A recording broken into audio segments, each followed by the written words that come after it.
Hermanos, que Dios nos bendiga. Estamos nuevamente reunidos aquí, la iglesia reunida en el nombre de Cristo, en la reunión de la Academia de Discipulado de la Iglesia Alianza Cristiana y Misionera Casa de Restauración Betel. Para este mes, nuestro segundo ciclo del currículo, tratando el tema del hombre, ser creado por Dios. Y hoy el tema de por qué existe el mal en el mundo. Antes que nada, queremos hacer una expresión de agradecimiento a Dios, una expresión de satisfacción por el hecho de que la iglesia, la congregación se reunió nuevamente ayer presencialmente en el edificio que se ha reconstruido, lo que anteriormente era el comedor, y todo lo que escuchamos y todo lo que vimos fueron expresiones de satisfacción y felicidad por esta reunión. Gracias al Señor estamos de nuevo volviendo a una comunidad, que es lo que nosotros agradecemos a nuestro Padre Dios.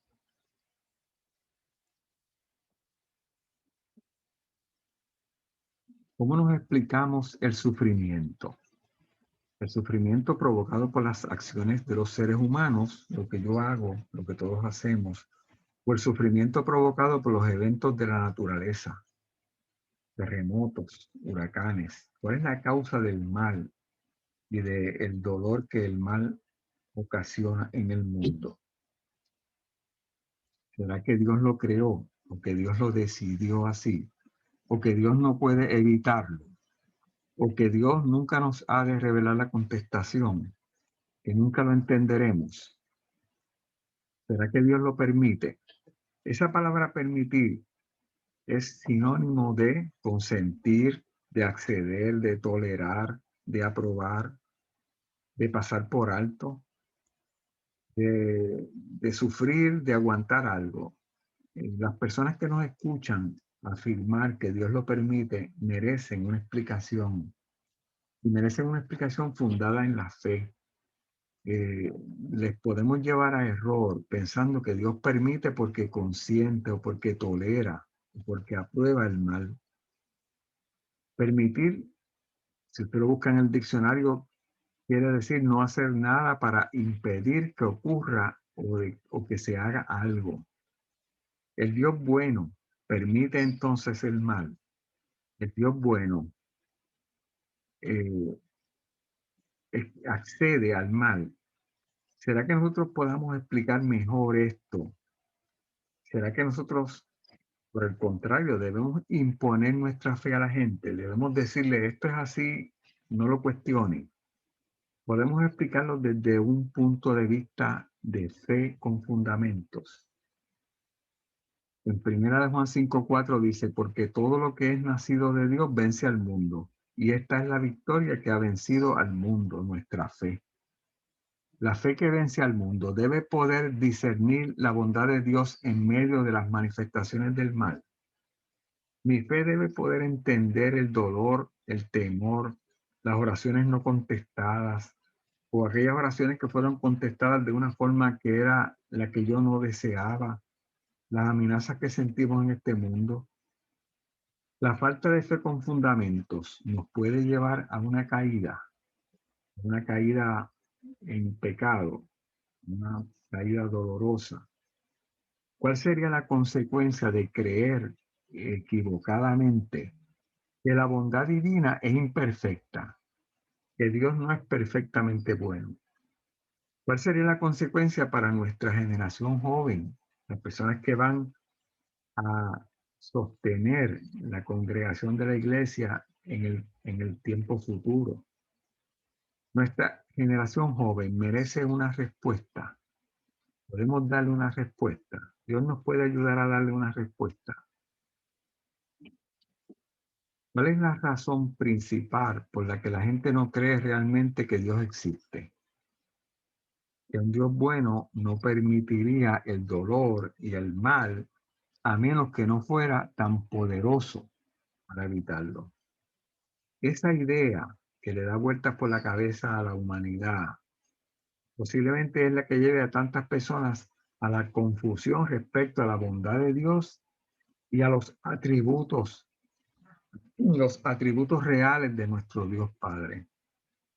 ¿Cómo podemos conciliar la existencia de un Dios bueno con la presencia del mal en el mundo?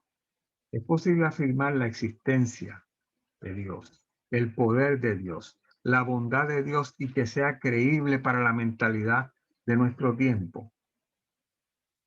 Como cristianos, debería preocuparnos que nuestra defensa de los atributos de Dios sea creíble, sea entendible. ¿Y creíble para quién? Para las personas que hoy en día viven en un mundo lleno de dolor, de angustia, de insatisfacción. ¿Cómo podemos hacer para ayudarles a ver la bondad de Dios? En la escritura encontramos este pasaje que todos conocemos, que todos amamos. Pedid y se os dará, buscad y hallaréis, llamad y se os abrirá. Porque todo aquel que pide recibe, y el que busca halla, y al que llama se le abrirá. ¿Qué hombre hay de vosotros que si su hijo le pide pan, le dará una piedra? ¿Será posible que las preguntas acerca de la existencia del mal en un mundo creado por Dios sean preguntas del presente nada más? Antes la gente no se preguntaba eso. ¿Será que el sufrimiento en la época pasada era menor? La gente antes sufría menos. Vivían en un mundo mejor que el nuestro. Había menos sufrimiento y dolor. Por ejemplo, miren, nosotros estamos viviendo una pandemia, una epidemia a nivel global. Eso no es la primera que ocurre. Varias han ocurrido. En el siglo XIV ocurrió una que le llamaban la peste bubónica, que provocó la muerte de un tercio, uno de cada tres de los habitantes de Europa. Si yo hiciera una comparación hoy con la pandemia causada por el COVID en Puerto Rico, hubiéramos visto 1 millón de muertes. Hoy en día, hoy lunes, no llegamos a las 2000. Quiere decir que antes había mucho sufrimiento, ¿verdad? Antes la mortalidad infantil era mucho más alta que ahora. Había muchísimas tragedias, había muchísimas dificultades, había escasez económica, tantas y tantas situaciones que provocaban dolor, tanta expresión del mal en ese mundo. Es decir, que antes también había preguntas. Históricamente la respuesta era una. Se le decía a todo el mundo, Dios mitiga el mal extrayendo de él un bien mayor. Y no se podía creer otra cosa. Hasta el siglo XIX, no tan distante de nosotros, mi bisabuelo había nacido cuando todavía existía un mundo donde la iglesia, en ese momento en Puerto Rico, era prácticamente dirigía el mundo, la iglesia dirigía el mundo, tenía poder para imponerse en el mundo entero, en la economía, en la educación, en la política, donde quiera. Se castigaba o se llevaba a la muerte a las personas que preguntaban o cuestionaban acerca de la bondad de Dios o de la existencia del mal. Se trataba de imponer la fe. Eso es bien importante. Nosotros no podemos imponer la fe.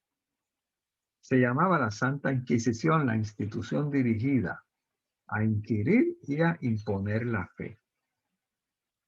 Esta Inquisición era una institución especial de enjuiciamiento y de investigación creada por la Iglesia durante la etapa medieval para luchar contra el libre pensamiento, contra las personas que se preguntaban cosas. Era un tribunal eclesiástico que castigaba los delitos contra la fe. Cualquier afirmación en contra de lo que la Iglesia en ese momento decía, la institución humana, siempre separándola del cuerpo de Cristo, ¿verdad? La Inquisición medieval fue fundada en 1184 y aún en 1834 existía la Santa Inquisición. Era un esfuerzo por imponer la fe. Podemos nosotros encontrar respuestas y darle fundamento para que entonces tengamos fe con fundamento. Es necesario tener en mente que la fe no puede ser impuesta. La fe es una obra del Espíritu Santo en la persona que la acepta. Debemos imponer respuestas o es posible enseñar fundamentos que lleven a esas respuestas. Será necesario que hoy profundicemos un poquito más. Necesitamos mejorar nuestra defensa de la fe porque ahora la gente plantea preguntas más difíciles sobre la benevolencia y la bondad divina. Las respuestas aceptadas en el pasado ya no satisfacen las necesidades del presente, no porque Dios cambiara, sino porque el mundo ha cambiado. Debemos encontrar respuestas que hagan creíble la bondad de Dios para la mentalidad de una sociedad actual. Si no somos capaces de una mejor apologética, perderemos el contacto con esa generación joven. Ellos hoy se preguntan cosas que nuestra generación no se cuestionaba. Por ejemplo, nuestra generación no se cuestionaba la contaminación del mundo. Lo contaminamos para causar tantos estragos. Y esta generación nueva se pregunta, ¿Dios permite la contaminación de su creación? Y nos ven a nosotros, generación adulta, los viejos, nos ven contaminando el mundo y se preguntan, ¿cómo puede predicarme a Cristo cuando participa y colabora en la contaminación del mundo? Nos ven a nosotros permitiendo la exclusión de sus hijos, de los hijos de Dios, de las personas diferentes, ya sea porque caminan, ambulan, piensan diferente, sienten diferente, perciben diferente. Y los excluimos, mi generación, pero la generación joven está consciente de eso y necesita entonces ver en nosotros la búsqueda en el Espíritu Santo y su iluminación de respuestas a esas preguntas y necesitan ver en nosotros cambios que realmente reflejen nuestra convicción de fe. Si nos conformamos con decir Dios ha juzgado que sacar el bien del mal es mejor que no permitir la existencia de algún mal, estaremos proyectando un Dios de bondad limitada. Las personas deben saber tres cosas. La primera, que Dios, en virtud de su sabiduría, creó el mundo de la nada. La segunda, que el cuidado de Dios opera de un modo personal, que me cuida a mí en el mundo. Tercero, que toda expresión del mal en el mundo tiene su origen en el pecado humano. Una defensa cristiana de los atributos de Dios debe poder incluir estas tres afirmaciones. La primera es evidente, Dios creó el mundo, no existía nada y Dios lo creó. Y la segunda dice que el cuidado de Dios opera de un modo personal en el mundo. Nosotros vemos el cuidado de Dios del mundo, por ejemplo, en la lluvia. Y ese es el cuidado general del mundo, pero opera Él para cuidarme a mí en lo particular. La acción de Dios no solo se materializa en la creación en la totalidad, sino también se materializa en lo particular, en mí, en nosotros, los seres humanos. Dios envía la lluvia y también me bendice a mí en lo particular. La providencia particular de Dios incluye milagros, respuestas a la oración, profecías y más significativo aún es que la providencia particular de Dios me tuvo a mí en cuenta para salvarme. La salvación, la redención de la humanidad mediante la cruz de Cristo es una expresión de la providencia de Dios respecto a mí. La providencia particular de Dios es diferente de la providencia general, mediante la cual Dios dirige el mundo entero, por ejemplo, que ordena los cambios climáticos. Un Dios de providencia general, no particular, ordena el clima, pero no se responsabiliza por el huracán que derribó la casita que usted construyó, ni le presta oídos a su oración cuando usted le pide que lo proteja de su huracán. En contraste, un Dios de providencia particular, que es el que usted y yo tenemos, lo conoce a usted por su nombre, tiene contados los cabellos de su cabeza. Otro elemento, toda expresión del mal en el mundo tiene su origen en el pecado humano. Fíjense que descarto totalmente que Dios sea responsable del mal en el mundo. Esa afirmación 3, que atribuye la aparición del mal al pecado humano, a la rebeldía humana, esa es la más difícil de argumentar hoy porque las personas no quieren aceptar esa responsabilidad. Pero sin embargo, esa es la clave para resolver el problema de una teodicea, de una justificación correcta de los atributos de Dios desde el punto de vista cristiano. Si la culpa del mal no es de Dios, ¿quién es el culpable? Eso que decíamos es que la rebeldía consciente de las criaturas es responsable, pero esa no les gusta a las personas. Las personas prefieren decir que es que el mundo anda por su cuenta, ¿verdad? Que marcha a su ritmo. El mundo actúa, ocurren los terremotos, ocurren los huracanes, y Dios, que se duele y se aflija, no puede hacer nada para mejorar eso. Pero eso no representa entonces un Dios que es débil. Si la culpa no es de Dios, tratamos de evitar el reconocimiento de nuestra responsabilidad echándole la culpa a un mundo que marcha por su cuenta, que las cosas ocurren y que Dios, que es bueno, es débil y por eso no puede controlar el mundo. Esa explicación no es satisfactoria. Podemos hacerlo mejor. Ese es otro argumento donde tratamos de afirmar el poder de Dios y para explicar la existencia del mal, decimos que Dios lo permite. Presenta entonces un Dios de bondad limitada. El mundo marcha según Dios determina, Dios lo permite. No nos damos cuenta que de esa manera estamos expresando o reflejando que Dios no recorta su poder, pero recorta su bondad. Esa palabra permitir, que decíamos que tiene tantos significados que llevan al error, incluyendo que consiente o que accede, no es correcta. Dios no permite el mal, Dios lo prohíbe, todos lo sabemos. Lo hemos visto escrito, lo hemos visto en la escritura, pero también lo sentimos en esa ley que está escrita en nuestros corazones. Dios lo prohíbe, Dios lo juzga, Dios lo castiga, Dios lo perdona para aquellos que piden perdón porque se arrepienten de su participación en el pecado. Y para esa gente que busca en Cristo la solución, Dios lo redime y Dios lo restaura con su vida.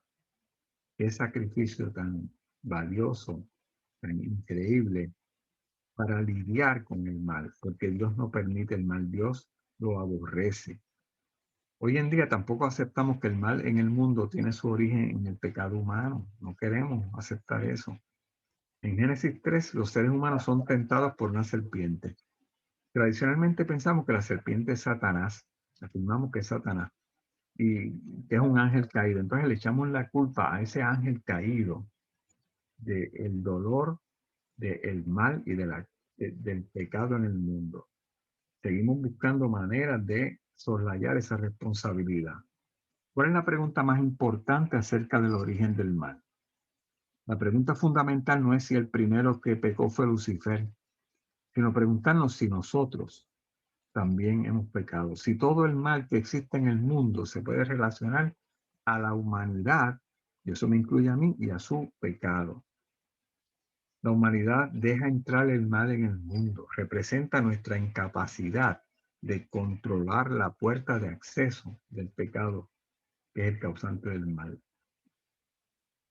El triunfo final del cristianismo no se ha cumplido aún. El reino está vislumbrado, pero no está todavía en su gloria completa. Por lo tanto, debemos plantearnos la pregunta sobre cómo nosotros debemos contribuir a que se concrete ese triunfo final de Cristo. En 1 Juan 5:4 dice, porque todo lo que es nacido de Dios vence al mundo. Y esta es la victoria que ha vencido al mundo, nuestra fe. El llevarle nuestra fe, no por imposición, sino por convicción a las personas, contribuye al triunfo final de Cristo. En Hebreos 12:2 dice, puestos los ojos en Jesús, el autor y consumador de la fe, el cual por el gozo puesto delante de él sufrió la cruz, menospreciando el oprobio, y se sentó a la diestra del trono de Dios. La señal de una fe que vence al mundo es poder discernir la bondad de Dios en medio de las manifestaciones del mal.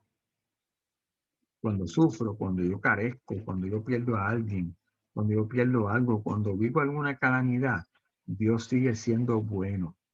Mi fe me permite entender eso. La convicción de pecado es necesaria porque entonces yo puedo valorar plenamente el perdón, porque lo necesito. Estoy convencido de pecado, por la obra del Espíritu Santo, entonces necesito el perdón. Eso también me hace estar consciente y agradecido de mi perdonador y de mi Salvador, que es Cristo. En Romanos 5:12 dice, por lo tanto, como el pecado entró en el mundo por un hombre y por el pecado la muerte, así la muerte pasó a todos los hombres por cuanto todos pecaron. Y yo lo reconozco, entonces valoro mi perdón y valoro mi perdonador. Si reconocemos que el dolor y el mal existen a causa del pecado humano, nos arrepentimos, pedimos perdón y acudimos a Cristo. Somos rescatados del dolor y del mal. Somos provistos de respuestas a las preguntas que se hace la humanidad. Miren este testimonio. Esto no es ficción. Yo no lo escribí. Yo lo busqué y se los leo tal como esta persona lo testifica. Yo fui cristiano. Con eso quiero decir que realmente creía y practicaba activamente mi fe. Acepté a Cristo, enseñaba estudios bíblicos, dirigía lecciones de escuela dominical, asistía a semanas de oración y mucho más. No andaba jugando. Así que, ¿por qué renuncié a todo? Tenía muchísimas preguntas de las que tenía temor de hacer, porque me sentía que si hacía esas preguntas, iba a demostrar mi incapacidad de continuar dirigiendo las actividades que yo dirigía. También me perjudiqué a mí mismo, ya que cuando una persona no creyente me hacía preguntas y yo le daba respuestas, él nunca continuaba con las preguntas que yo tenía en mi cabeza, las preguntas que yo mismo tenía miedo de hacer, de modo que nunca hice mis preguntas. ¿Y cuáles eran esas preguntas? La primera, ¿cómo sabemos que Él es bueno? ¿Cómo sabemos que Dios es bueno? Tradicionalmente la respuesta era, Dios es bueno, no entendemos sus motivos para todas las cosas, así que no las cuestiones, acéptalas. Otra respuesta, Dios está más allá de nuestro entendimiento y Él hace cosas por motivos que no podemos entender. Esta respuesta es insuficiente. Si Él está más allá de mi entendimiento, ¿cómo voy a poder entender su amor? ¿Dónde está trazada la línea del entendimiento? ¿Qué cosas entiende y cuáles no? ¿Cómo está trazada esa línea para unas personas y para otros? Dios es bueno, siempre. Esa es la segunda pregunta. Perfectamente bueno. Miren, hay muchos ejemplos en la Biblia de ocasiones donde podemos juzgar a Dios, podemos hacer juicios morales, decir, Dios actuó bien o mal. Voy a usar un ejemplo. Saben que en un momento dado, al nacimiento de Cristo, Herodes, gobernador de esa tierra, realizó una matanza de los infantes, una matanza de niños. Pero más adelante vamos a seguir buscando y vamos a ir al Viejo Testamento. Vamos a encontrar que en Egipto, cuando el pueblo de Israel estaba esclavizado en Egipto, hubo también una matanza de niños. En ese momento Dios ordenó la matanza de los primogénitos porque el faraón no permitió la salida del pueblo de Israel de Egipto, ¿verdad? Es decir, que la acción de Dios fue ordenar la muerte de los niños. La acción que habíamos indicado de Herodes también fue ordenar la muerte de los niños. ¿Tiene relación una cosa con otra?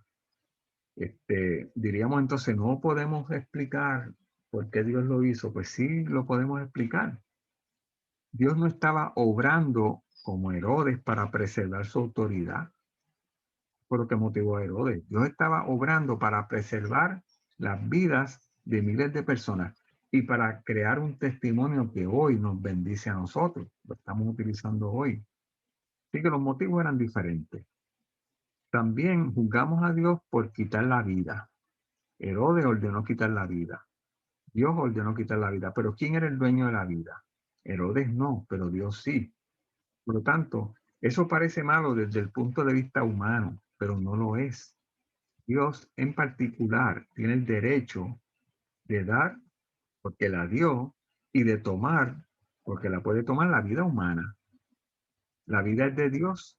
Por lo tanto, si Él quisiera terminar mi vida en este momento y llamarme a casa, a ese hogar maravilloso que todos tenemos preparado, esa es su prerrogativa. De hecho, esa sería la bendición para nosotros, porque para nosotros el morir es Cristo. Difícil de entenderlo y llevarlo a la práctica, pero es así. De hecho, si usted cree como yo que las personas que mueren en la infancia van al cielo, entonces Dios de ninguna manera le falló a los niños egipcios. Así que vemos un ejemplo donde podríamos hacer un juicio moral y decir, ¿por qué Dios, que es perfectamente bueno, ordenó la muerte de los niños? Porque no ordenó nada malo para los niños. Ordenó su regreso, ordenó traerlos a su hogar porque Él es el dueño de la vida. No se puede decir bondad sin decir Dios. Dios es la bondad. Dios es un ser digno de adoración y solo un ser que sea perfectamente bueno sería digno de adoración. Y como el ser más grande que podemos pensar e imaginar, Dios es perfecto, perfectamente bueno, perfectamente poderoso, perfectamente sabio. Las preguntas que hacemos tienen respuestas. No es necesario acudir a esas respuestas que rehuyen las bases de la fe. En algunas ocasiones decimos, no entendemos sus motivos para todas las cosas, como una forma de no pedir dirección y sabiduría y de no enfrentarnos a la necesidad de fundamentos de nuestra fe. Cuando miramos con detenimiento la vida y la creación, encontramos al Dios bueno, poderoso y sabio. Algunas cosas no las comprendo, pero no es porque no tenga explicación, es porque mi capacidad es limitada para comprenderla. Y esto yo lo digo no por una obediencia irreflexiva, lo digo porque de esa manera lo comprendo por la iluminación del Espíritu Santo. No es necesario imponer la fe. Podemos encontrar bases de fe fundadas en esa iluminación del Espíritu Santo. Terminamos hoy esta reunión de la Iglesia, Cuerpo de Cristo, agradeciendo nuevamente la presencia de todos ustedes. Hoy estuvimos más de 2 o 3 reunidos en el nombre de Cristo y eso nos garantiza el éxito. Les agradecemos a todos los que han estado aquí, de todos los medios, por todos los medios posibles, los que han resuelto como pudieron. En una ocasión me decía la hermana Andrea, el que quiere puede. Les agradecemos también su participación y su presencia en la apertura del templo para el culto presencial allí en Betel. Todos ustedes hicieron que esto fuera exitoso. Que Dios nos bendiga.